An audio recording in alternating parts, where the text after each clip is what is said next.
you're obviously part of Gecko that wants to make sure that the animals don't get built on, because you've got the toads and that are also protected, but then people come and build on wetlands, or maybe people don't really understand the whole thing behind that. Can you tell me more about that? It's a thing that I didn't understand for a long time until I did a documentary in the Soutpansberg. I didn't understand the fuss about a wetland, and we've got to understand we're in a water scarce country.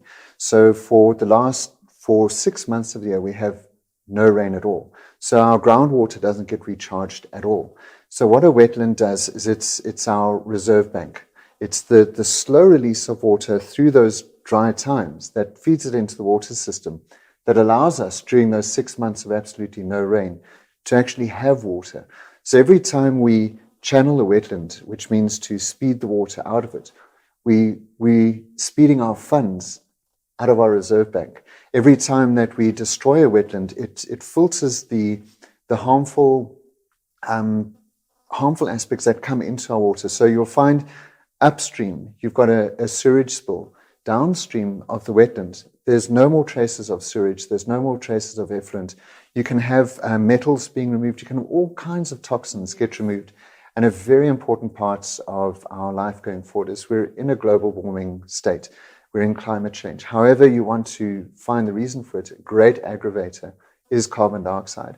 The most effective sequestration, which means absorption of carbon dioxide and storing, is a wetland, because it's the fastest growth. So for all kinds of reasons for us as humans, a wetland is critically important. And because of that, we have very, very strong legislation to protect it.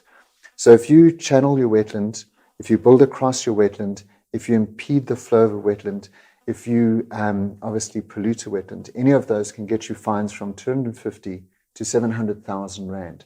And you will then have to undo what you've done. So if you think, I'm going to build a beautiful dam because I've got all this water on my property, and you haven't gone through the proper planning and application processes, you could have a 700,000 Rand fine. If you build a wall across your wetland, impeding its flow and diverting it, that's again the same thing.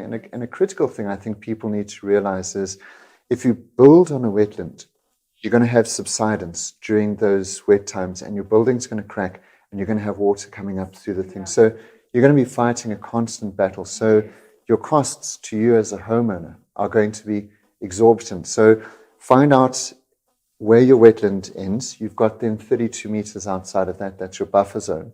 And only then can you start building. And for you as a landowner, it's going to make your buildings last longer.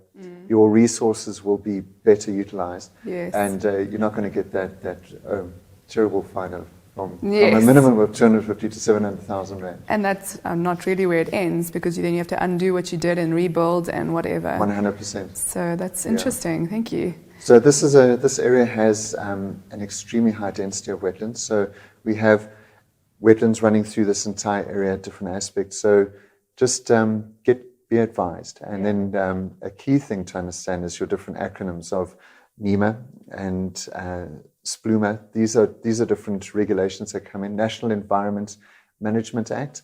And I forget the acronym for SPLUMA, but it also applies to how you can and can't build on your property. Yeah, we'll definitely make a note of those acronyms so we can inform people so that knowledge is power, right? So 100%.